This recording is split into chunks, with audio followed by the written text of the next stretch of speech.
చంద్రహారం సినిమాలో ఋషేంద్రమణి గారి పాత్ర చాలా చిత్రమైన పాత్ర. ఆవిడ సవతి తల్లి, అంటే కథానాయకి జూనియర్ శ్రీరంజనికి సవతి తల్లి. సరే, సవతి తల్లి అంటే ఆ రోజుల్లో మనకి సినిమాల్లో ఎలా చూపించేవారో మనకి తెలిసిందే. సవతి కూతురు అంటే ఈ జూనియర్ శ్రీరంజన్ నీళ్లు తీసుకురమ్మని బావి దగ్గరికి పంపినప్పుడు అక్కడికి ఇంకా ఎప్పటికీ తిరిగి రాకపోయేసరికి ఈవిడే అక్కడికి వస్తుంది. వచ్చి సరే నానా తిట్లు తిడుతూ ఒక చిత్రమైన మాట అంటుంది. తాచుపామునైనా పెంచొచ్చు కానీ సవతి కూతుర్ని పెంచలేము. అంటే ఆవిడ ఎంత మాట ఉందో చూడండి. సవతి కూతురు తాచుపాము కంటే ప్రమాదకరమైందని ఆవిడ మాట్లాడింది.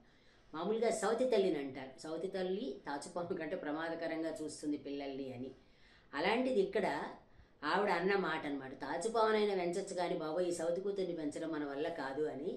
ఇది బహుశా నాకు తెలిసినంతవరకు పింగళి గారు కొత్తగా సృష్టించి ఉంటారు.